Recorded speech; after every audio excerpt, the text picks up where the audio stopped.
Komið bless og sæl. Nýtt jarðfræðikort af Austurlandi í mælikvarða 1/100.000. Eins og vitið þá til gott yfirlitskort af Íslandi í 1/600.000. Það hefur gefið okkur svona ákveðna heildarmynd yfir jarðfræði landsins.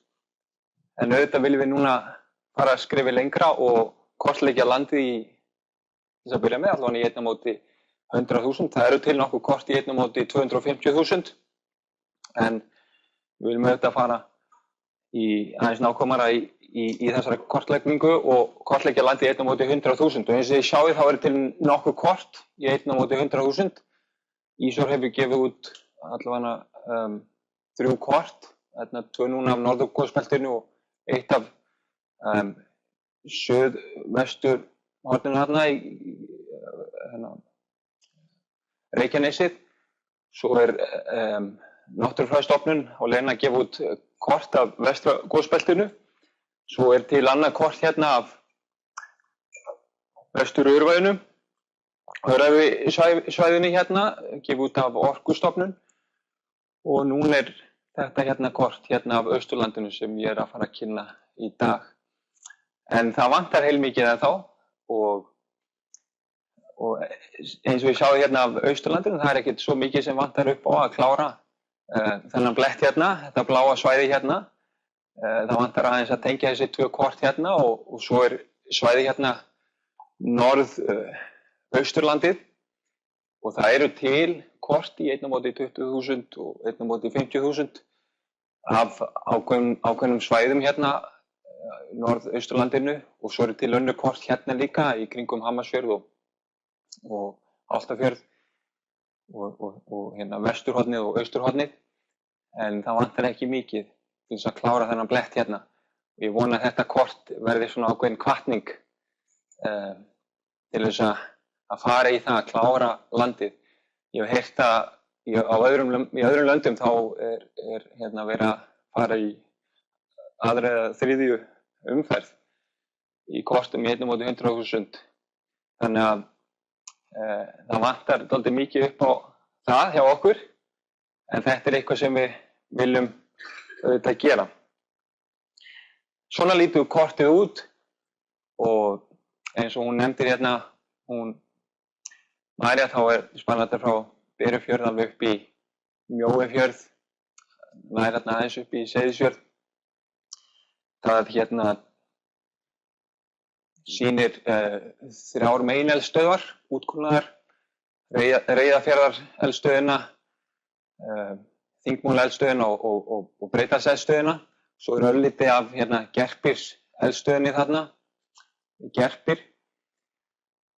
Þetta eru cirka 75 km hérna norður, söður og 55 km austur og vestur. Og í korti 1/100.000 þá erum við ekki að teikna alla berggangana. Eins og ég veit það hérna mikið berggöngum þarna, en ég hef sett þessi kort hérna sem sína dreifingu berggangana og líka ummyndunarsvæði í kringum megineldstöðvarnar. Þannig að maður sér þessi kort sem ákveðin gagnagrunnur og ég hef hérna í gegnum tímann tekið inn í skögn og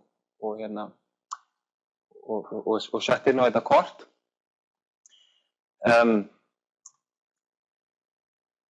Ég datt inn í þetta verkefni í tengslu við doktorsritgerðina mína sem ég vann þarna fyrir austan. Þá var ég að kortleggja ákveðna hraunsyrpur þarna fyrir austan og á sama tíma var ég að safna saman gömlum kortum.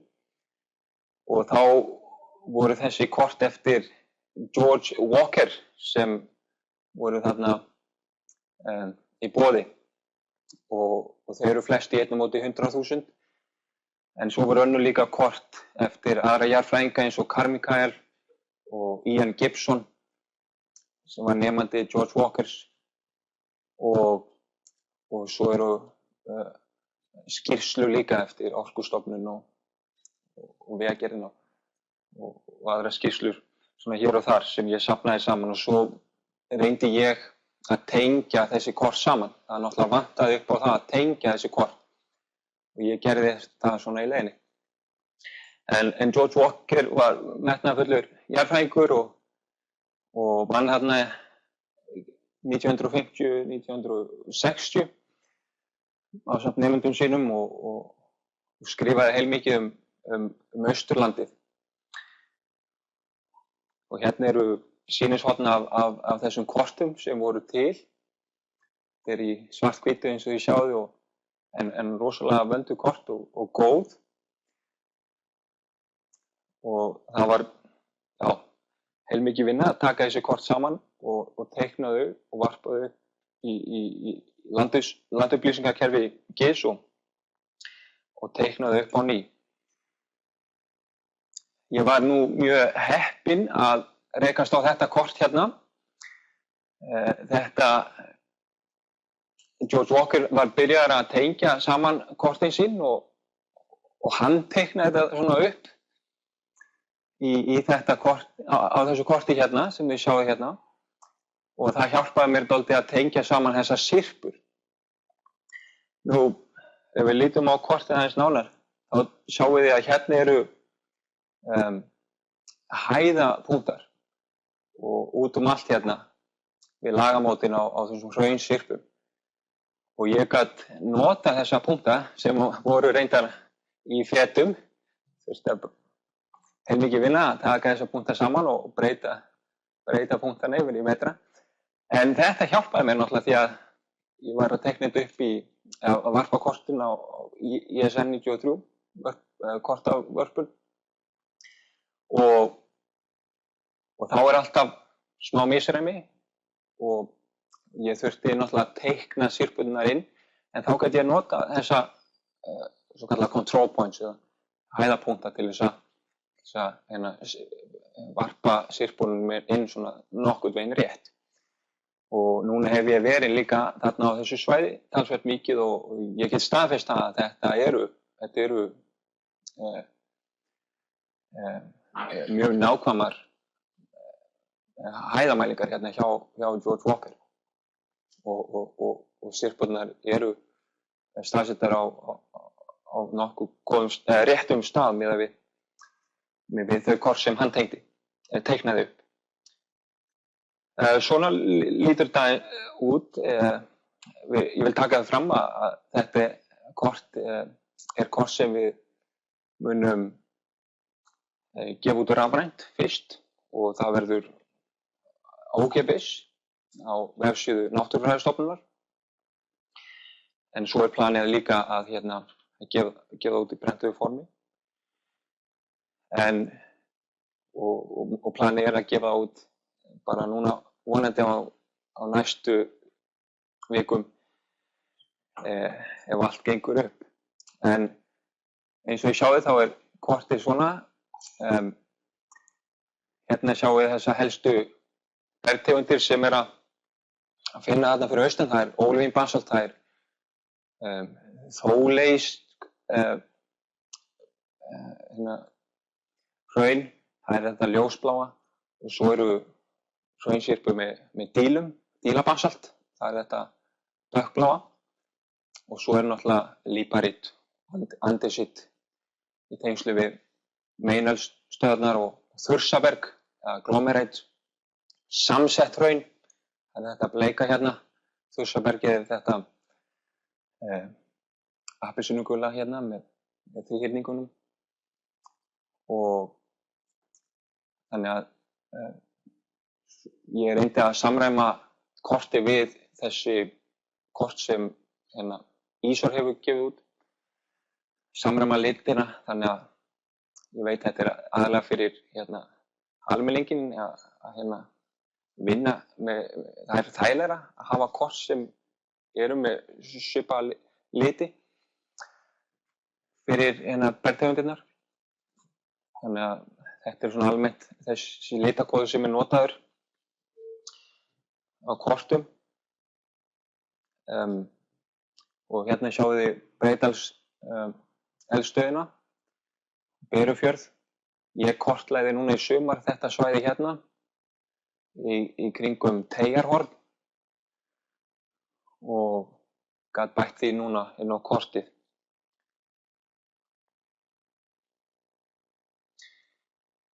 það er alltaf gaman að hafa svona snið í gegnum kortið og hérna sérstaklega sjáum við hallan á jarðlögunum og ég tók eitt snið hérna, þetta snið sem Walker tók líka hérna í gegnum Reyðarfjörð og svo líka annað snið í gegnum Breiðdalseldstöðina. Eitt sem ég bæti við, hérna sjáum við myndir af þessum halla sem hefur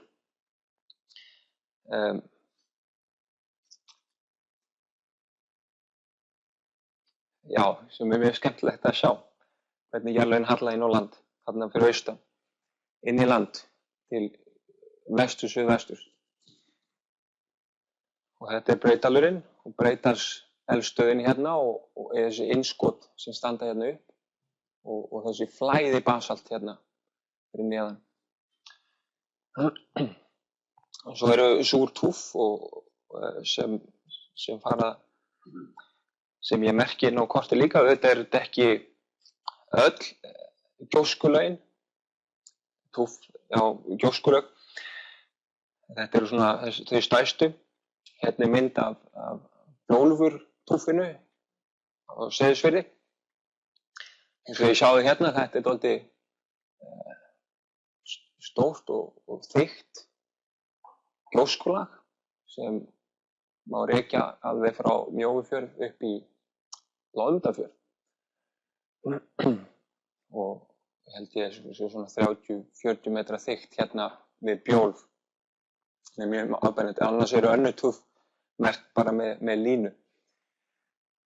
Eins og skessatúffið og hérna önnur svona áberandi túff. Annars eru rauðu millilögin, mörg þeirra líka gjóskulög. Og það er náttúrulega ekki hægt allavega í þessu mælikvarða að vera að merkja öll þau. Þannig að þetta eru þessi stærstu gjóskulög sem fara inn á þetta kort. Ég hef líka, gaman náttúrulega jarðsögu tímatal, bæði á afstæðan hátt og svo gef ég líka hérna ákveðnar aldursgreiningar. Og þetta er eitthvað sem ég hef ekki séð í öðrum kortum hér á Íslandi, en þetta erlendis er oft sett svona töflu jarðsögutímatal. Hérna hjálpa manni aðeins að átta okkur á hérna staðsetningu þessara bergtegunda og hraunsyrpna. Á kortinu hef ég nokkra áhugaverða staði, merki þar eða pinna, nokkra áhugaverða staði og ég sjá hérna Streitiskarð, Teyjarhorn, Petra-steinasafnið og Helgustaðanáman og Breiðasetrið reyndar hérna. Breiðasetrið þar er safn til einhver George Walker og það er hægt að sjá gögn eftir hann og hérna svona lítið sýnishorn af hans vinnuskrifstofu. Mjög áhugavert að fara þarna og skoða og kynna sem náttúrufræðistafnið, já. Það er hérna og reyndar er hérna Teyjarhorn líka orðinn fólkslangur og frægur fundarstaður geislasteina og Náttúrufræðistofnun hefur einmitt verið í samstarfi við Djúpivog og Helgustaðanáma fundarstaður Silfurbergs. Þannig að þetta eru staðir sem fólk hefur vitað af en núna eru komnir inn á kortið og maður einfalda alls konar starfsemi þarna, til dæmis með ferðamennsku, að fólk getur bent á þessa staði. Svo set ég inn aðra hluti, ég ætla bara að renna rætt yfir helstu þætti kortsins. Það eru framhlaup, stærstu og það eru 5-6 mjög stór framhlaup þarna og ég er með yfir 230 mælingar af strik og handla og svo eru líka merktar inn þarna plöntu, steingirfinga og náttúrulega misgengi og sprungur. En núna ætla ég að segja ykkur aðeins frá mínum rannsóknum þarna og sýna ykkur hvernig hægt að nota svona kort á skemmtilegan hátt. Og eins og við vitið þá voru til kort en þau voru öll í bútum hér og þar og eftir að hafa tekið saman þessi kort og teiknuðu upp að þá fór maður að sjá hlutina svona dálítið skemmtilegan hátt. Og ég vil nota tíman aðeins í það að kynna ykkur fyrir niðurstöðum mína rannsókna þarna á Austurlandinu. Já, þetta er ég að veifa hérna.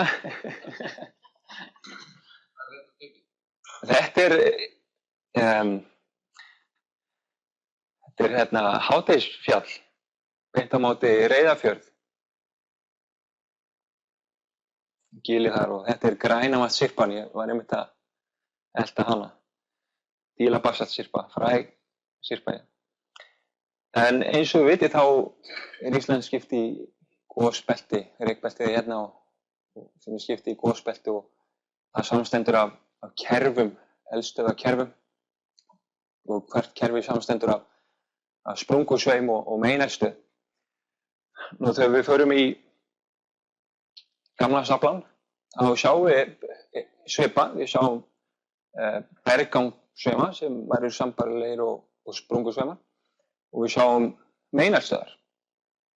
Þannig að við erum að sjá þessi gosbelti, þessi gosbelti í þessum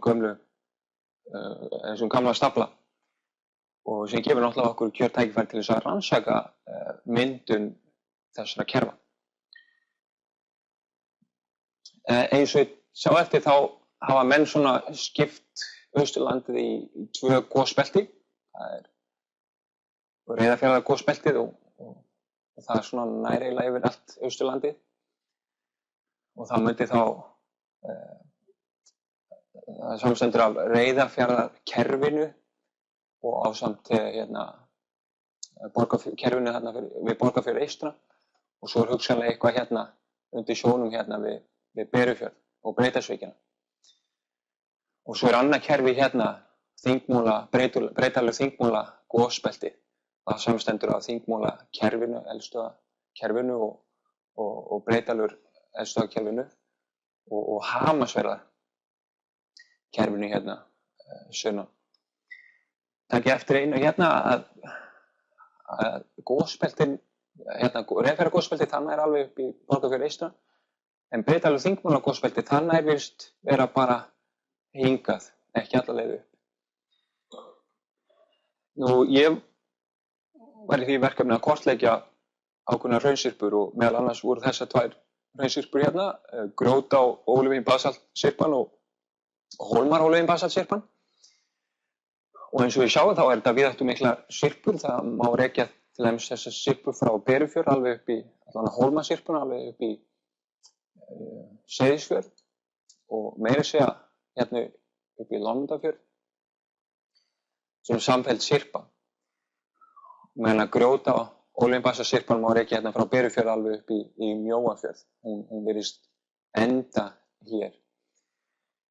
Og bara líka gaman, ég ætla að sýna ykkur aðeins vinnuna. Við vorum að kortleggja, ég kortlegði þessar syrpur dálítið á nákvæman hátt, mörg sniði gegnum syrpuna og þennan hátt gat ég byggt upp svona ísopakka, jafn þykktar línukort og þá sjáum við dreifingu syrpnanna og eins og ég sjáðu þá þykknar til dæmis Ólífín-basaltsyrpan hérna við Reyðarfjarðar megineldstöðina eða gosbeltið þykknar að því og svo þynnist út frá henni og það samræmist ákveðnum gervigum, gígum sem ég hef fundið sem tengjast syrpunni og líka syllum. Þannig að upprunastaður þessara syrpna hérna, Hólma og Grjótá, Ólífín-basaltsyrpur, tengist Reyðarfjarðar kerfinu og þetta er hugsanlega sprungusveimurinn. Og þá vil ég líka geta reikna út flatamál syrpnanna og hérna erum við að tala kringum 1800 per kilometra og rúmmál líka í Nei, þetta eru hugsanlega nokkrir atburðir, en við erum samt að tala samfelldar syrpur af ólögin basalt sem dálítið merkilegt, þannig að það virðist vera að þetta séu stórir atburðir. Svo kortlegði líka Kumlafellssyrpuna, það úr Þorleifsku, með Þorleifskubergi, en hérna Hólmasyrpan og Hjálmadalssyrpan, ég hef hérna á kortinu en ég kortlegði ekki eins nákvæmlega og hina syrpuna. En við sjáum hérna Kumlafell, hún þyknar í áttina að Breiðdalskerfinu, eða Breiðdalsbergangssauminum, og líka tiltölulega viðáttumikil, 1000 ferkilometra og rúmmáli í kringum 160. Þetta eru í kringum 12 til 15 hraun í þessari syrpu hérna. En það sem áhugavert hérna sjáum við að Hólmar og Grjótársyrpan, þær mynduðust hérna í tengslu við Reyðarfjarðargosbeltið, meðan að Kumlafellssyrpan og reyndar Hólmatindusyrpan og Hjálmadalssyrpan, þær tengjast hinu gosbeltinu hérna til vestur, Þingmúla Breiðdalur gosbeltið. Og svo Grænavatnssyrpan, og hún, eins og ég sjáði hérna, einkennist af þessum stórum dílum, og má rekja hérna alveg yfir 70 km, alveg frá Melrakarnes upp í Fagridal, sem samfelld syrpa, og hún þynnri en hina syrpurnar. Þetta svona cirka 14 hraun hérna. Við sjáum hérna í jafnþykktarkortinu, cirka 14 hraun hérna þar sem hún þykkust, meðan 6 hraun hérna, og rúmmáli í kringum 60 rúmkilometra. En hún virðist tengjast líka Breiðdalskerfinu, bergangssauminum hérna, og við höfum fundið bergangar sem teygja sig og tengjast við syrpuna, þannig að það pottþétt hérna að vita að hún sé að myndast frá þessu kerfi hérna. En það sem áhugavert hérna að við erum að sjá 2 gosbelti sem eru að virka á sama tíma. Reyðarfjarðargosbelti að skjóta hraunum hérna til vesturs, meðan að Breiðdalur Þingmúlasyrpan að skjóta hraunum hérna til austurs, allavega það sem við sjáum náttúrulega varveitt. Það hugsanlega, hún var líka að skjóta hraun hérna til austur líka, hugsanlega Reyðarfjarðargosbelti og sama með Breiðdalur, en þetta það sem við höfum varveitt. En meðan að Reyðarfjarðargosbelti virðist vera fína út, eða virðist vera að deyja út kerfið þar, þá þetta kerfi hérna að taka við. Og síðan myndast, taka eftir þetta flæðibasalt, og svo verða hérna til þessar megineldstöðvar. Og það líka flæðibasalt syrpa sem tengist hérna byrjun Reyðarfjarðarkerfisins. En þetta mikilvæg athugun að þarna eru 2 gosbelti sem virðast vera virk á sama tíma. Þannig að ef við setjum þetta saman, þá erum við fyrst með gosbelti sem virðist ná alla leið hérna, kringum tegir sig alla leið gegnum Austfirðina, Reyðarfjarðargosbeltið, og hugsanlega það annað gosbelti virkt hérna, sem kallað Fagridalur gosbeltið, og gæti verið að sama gosbelti og Breiðdalur Þingmúla gosbelti, nema það yrði grafið hérna. Og svo tekur Breiðdalur Þingmúla gosbelti við, en það nær ekki alla leið upp. Og það dálítið áhugavert, því að við sjáum það út, og svo tekur reyndar eitthvað annað gosbelti hérna vestur, og það nær heldur ekki lengra upp en þetta. Þetta náttúrulega svæði sem hefur ekki alveg verið kortlagt nógu vel. En svo tekur bara rekbelti við sem hérna vestur, og það náttúrulega nær alla lengjuna gegnum Ísland. En við fyrir hérna aftur til baka þessa mynd hérna, Hólmarsyrpan sem þetta græna hérna. Þið sjáðu hérna, hún varveitt tiltölulega hátt upp í fjöllum hérna og lítið ummynduð hérna á þessu svæði, og virðist ekki hafa grafist mikið, meðan að Hólmarsyrpan hérna, hún grafin undir allavega 2 kilometra stafla. Þannig að upphleðsla hrauna, hún hættir hérna á norðausturlandinu á einhverju tímapunkti en heldur áfram hérna og staflinn hleðst upp mest hérna í áttina suðvestur horninu og byggist hérna mest hérna í kringum þetta svæði hérna. Og Walker var búinn að sjá þetta og hann talar locus og volcanism, einhver færsla á eldvirkninni í suðvestur. En menn vissi ekki alveg hvað það þýddi, því að maður myndi búast við út frá venjulegu reki ákveðna símetríu. En þarna greinilega ekki símetría.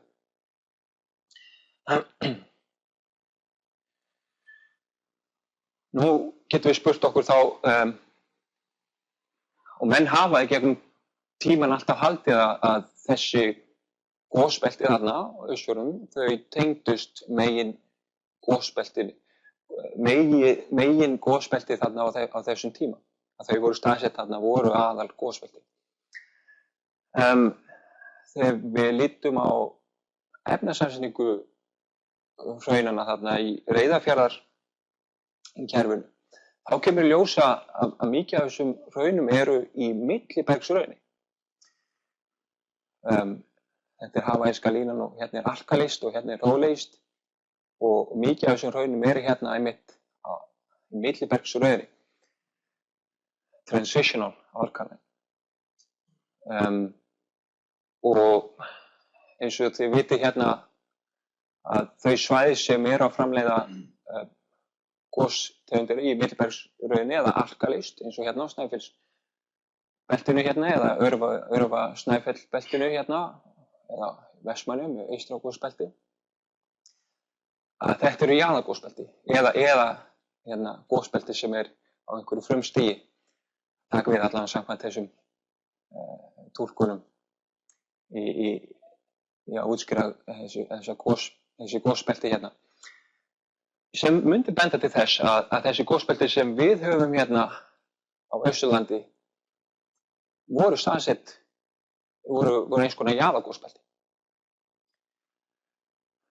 Og það sem svo þegar við skoðum snefilefnin líka þá styðja þau líka þá hugmynd. Þau eru aðeins auðguð í svo kallað utangarðsefnum eða incompatible elements. Þannig að þið þekkið þessa mynd nokkuð vel. Afsakið ég fann ekki alveg réttum tíma heimildina við þessu myndum. Þetta eru myndir sem þið þekkið vel úr flestum skólabókum, kennslubókum. En svona sjá menn fyrir sig myndun Íslands og það er talið að það hafi verið þessi gosbeltaflutningur eða færslastökk til austurs með við plötu sem eru að færast vestur og heitur reitur sem er fastur, að þá rykbeltið það reynir svona að elta heita reitin og stekkur til austurs og hérna fyrst byrjaði hérna á Vesturlandinu og svo stekkur hann hingað og þetta er Snæfellsnes Húnaflói og svo Skagafjörður og svo núverandi belti. En það sem hefur alltaf verið erfitt að útskýra er einmitt Austfirðina því að það er heilmikill landmassi hérna á milli og eins og ég sjáðu það var spurningamerki hérna í þessum landmassa, hvað er að gerast hérna? Og nú vitum við á þessu tímabili hérna að það er náttúrulega gosbelti sem er virkt hérna, Snæfellsnes Húnaflói, en það er líka allavega 2 gosbelti sem eru virk hérna og talsvert langt frá hérna megin gosbeltinu, allavega eins og talið er. Og hvað er þá að gerast hérna á þessu svæði á milli? Og það er líklegast að þarna séu allavega annað gosbelti, ef ekki fleiri. Og hvernig þá útskýrir maður þessa mynd hérna að það séu fleiri gosbelti en þessi en nútíma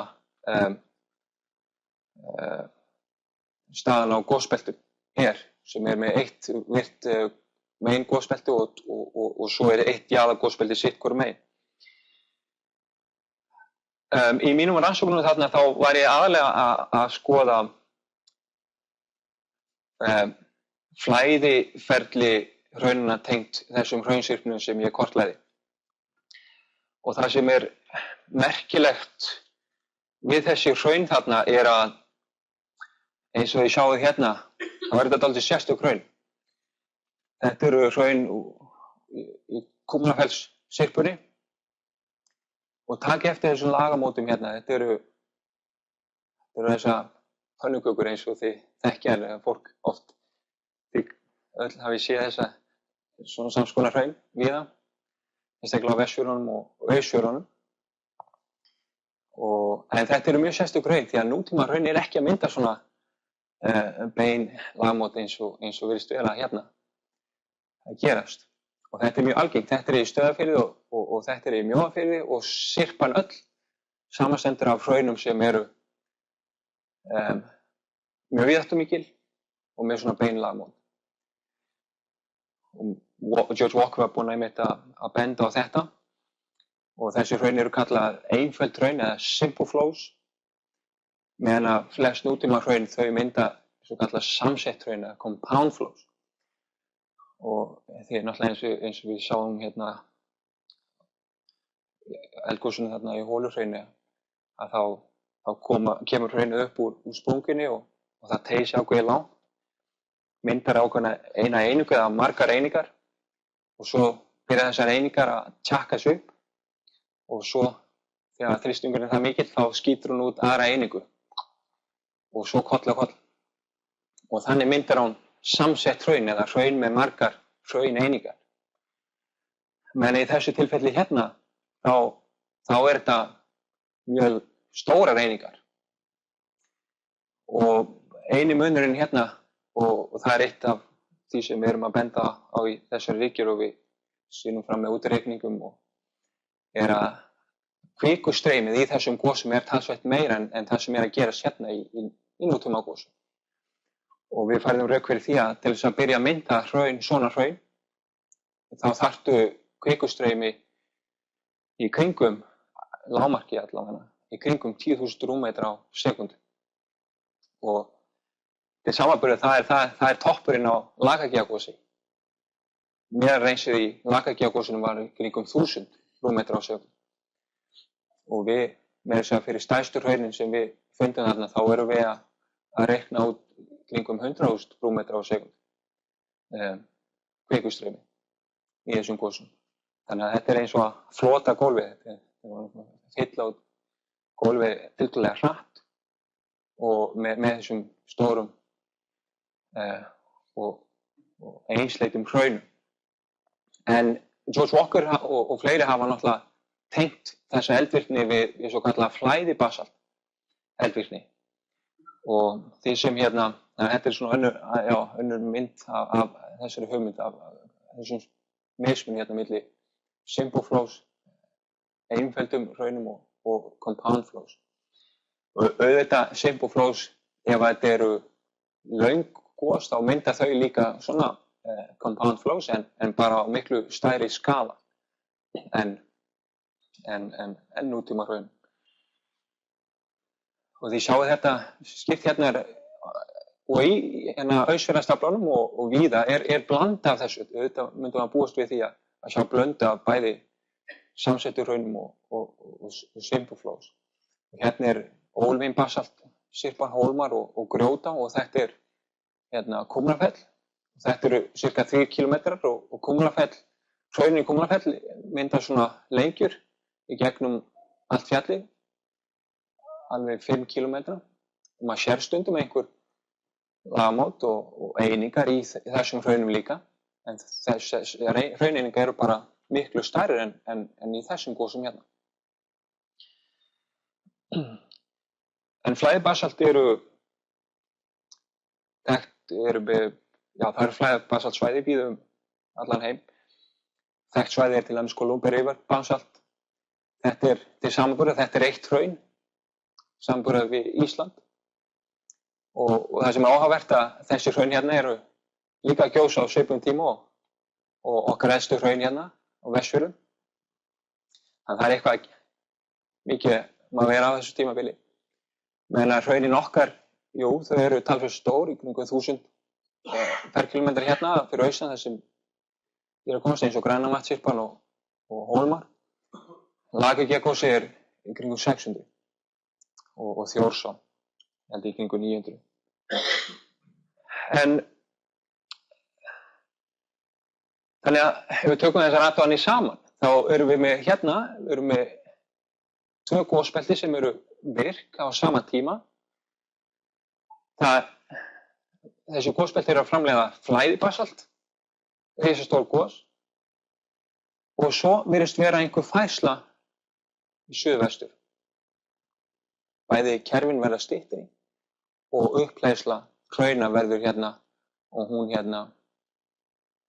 fer alltaf í áttina suðvestur og þetta svæði hérna fyrir norðan verður skilið eftir. Og þess vegna grefst aldrei djúpt eins og önnur svæði sem eru með sama aldur hérna aðeins sunnan við þau svæði. Og þannig að ég kom með svo tilgátu að þetta væri að virknin í heitareitnum hafi verið meiri þá en í dag og að hún hafi þá teygst sig aðeins lengra út. Og með því að gera það þegar hún teygir sig lengra út þá skapar hún fleiri gosbelti eða jaðargosbelti til þess að taka við hærri framleiðni og að mynda þessi flæðibasalt, hraun.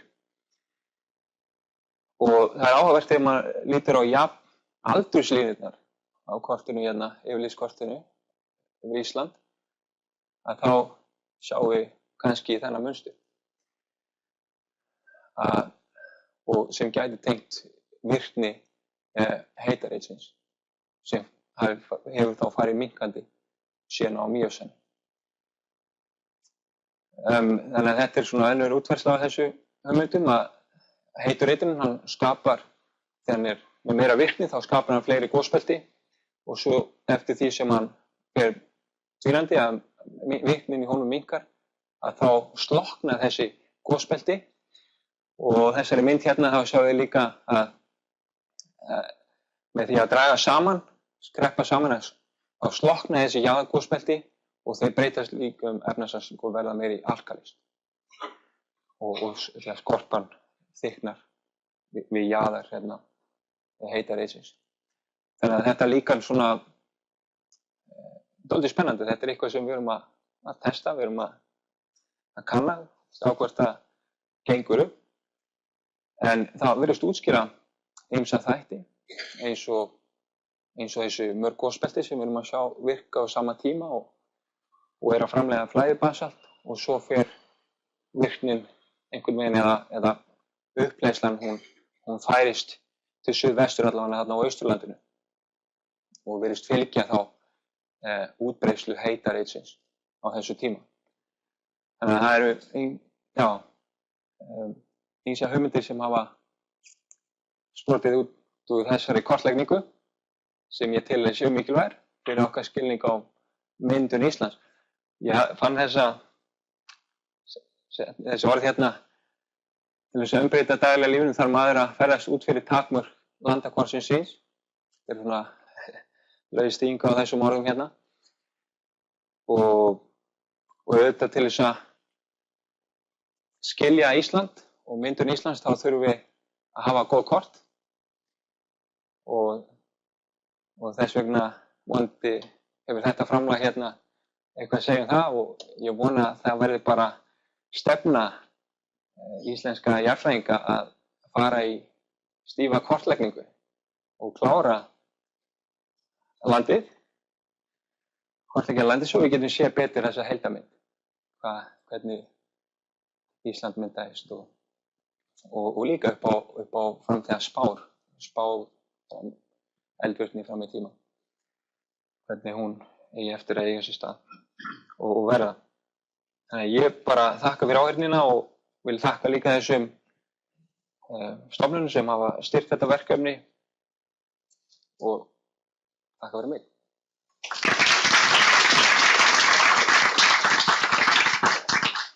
Þakka kærlega fyrir og til hamingju með kortið. Ekki einhverjar spurningar?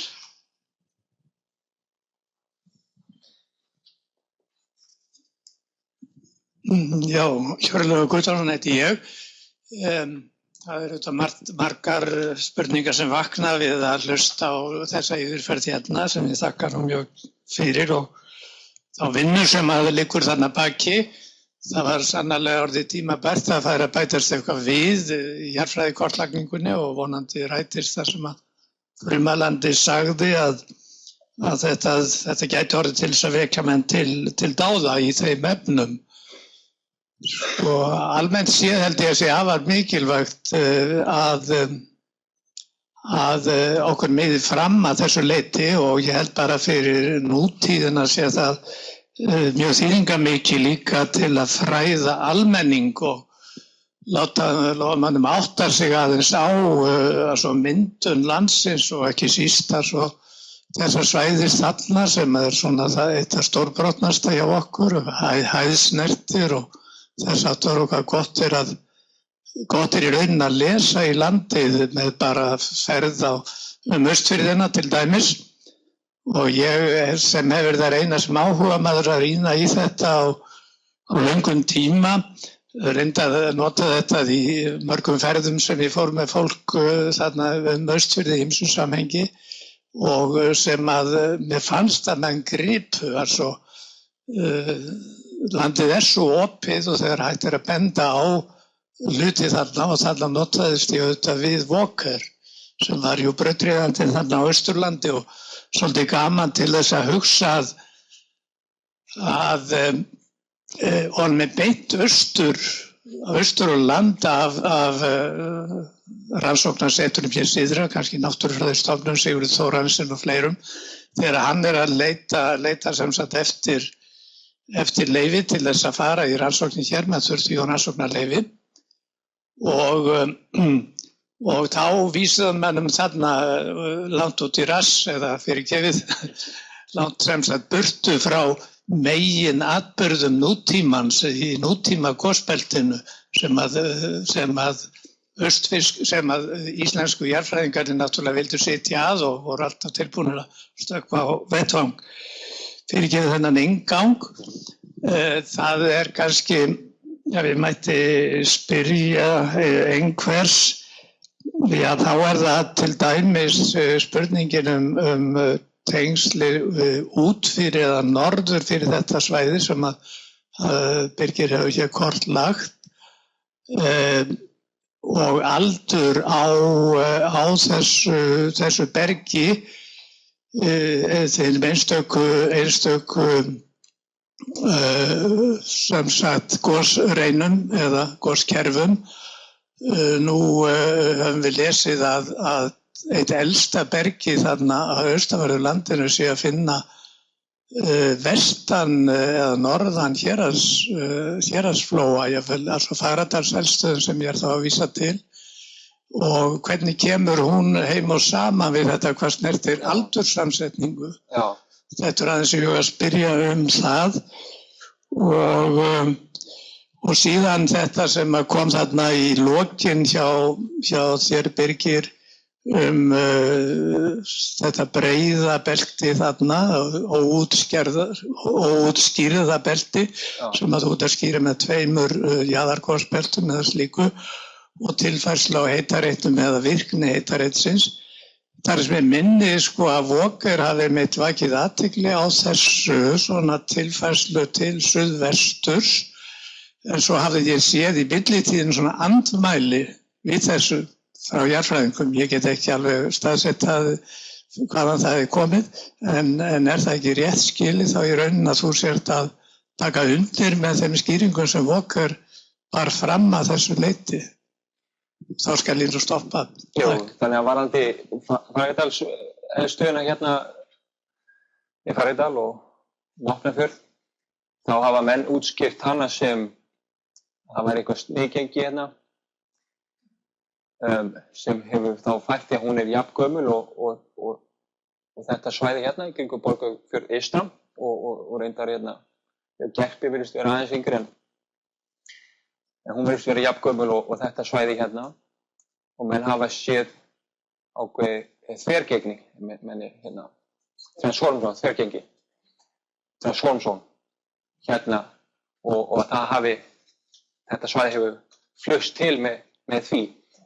En það engin ummerki slíkt þvergengi þarna og menn svona, já, hafa dálítið efast að þarna sé eitthvað að finna. En mér finnst betur útskýring þessi að eins og ég segi, það virðist vera ákveðin uppleiðsla sem færist í suðvestur og þetta svæði hérna bara skilið utundan. Og ef við sjáum ummyndunastig þessara slóða til dæmis þegar maður lappar hérna Vopnafjörð þá þessi hraun bara rosalega fersk. Og sem bendir því að þetta svæði hefur bara aldrei grafist almennilega undir önnur hraun. Og þetta svæði einhvern veginn að eldvirknin hún hefur verið meira áberandi hérna til suður en þarna norðan. Þannig mér finnst að þessi útskýring sem ég kem með hún útskýrir þetta án þess að þurfa þetta þvergengi þarna. Svo varðandi gagnrýni sem Walker fengi svo sem ekki menn hafa komið með þessar tilgátur og til þess að útskýra jarðfræði Austurlands og það dálítið gaman að því að allir þeir sem hafa unnið hérna eins og Walker, hann kom með sitt líkan eftir að hafa kortlagt þarna af myndir Íslands. Svo eru fleiri, Gibson, hann kom með sitt líkan líka og hérna Jóhann Helgason var þarna líka og hann setti fram sitt líkan. Þannig að allir sem hafa unnið fyrir Austan, þess vegna fannst mér ég þurfa að koma með líkan líka þegar ég vann þarna. Víst þegar ég vann. Þegar maður fór að sjá þessa hluti og tengja það saman. En ég ekki kunnugur mikla gagnrýni á hans skoðun. Ég hissa á því að það eru mjög fáir sem hafa einhvern veginn tekist á við þessa skoðunni hans og reynt að útskýra þær. Og ég held að bara þetta svæði hefur bara verið yfirgefið svona að mestu leyti þótt að flestir hafa einhverja skoðun á jarðfræði Austurlands. Og þá byggjast á sínum ferðum þarna, þá eru mjög fáir sem hafa einmitt rannsakað þetta svæði. Og þess vegna hafa ekkert geta sagt mikið meira. En það vantar náttúrulega mikla kortleggingu enn og það væri gaman að sjá hvernig þetta líka sem ég kem með passar inn í aðra hugmyndir sem munu koma framtíðinni út af meiri kortleggingu. En mér finnst þetta dálítið áhugavert með þessa færslu á eldvirkninni í suðvestur og hvernig þetta svæði hérna svona dálítið bara skilið eftir og ekki grafið eins og önnur svæði hérna fyrir neðan. En annars vil ég þakka þér, Hjörleifur, fyrir að líka hjálpa mér með örnefnin og svona. Hann hefur hjálpað mér fara yfir, lesa yfir örnefnin og ég náttúrulega notaði þennan kortagrunn frá landmælingum en fekk hann til þess að fara yfir örnefnin. Og ég fengi aðra líka hér og þar til þess að hjálpa mér, eins og Martin Gasser frá Breiðasetrinu, hann hefur aðeins verið að hjálpa mér með framhlaupin og hérna, ja, það eru svona hluti sem það ekki alltaf á þessum kortum og maður vill hafa það með. Gögn sem maður þurfti svona að bæta sjálfur. En eru fleiri spurningar og hvað sem menn vilja? Við erum komin svolítið fram í tíman og ef ekki sé neinar hendur á lofti, en ef það eitthvað sem að brennur á ykkur, þá held ég að væri bara gott að við gefum ykkur á tal við Birgi eftir.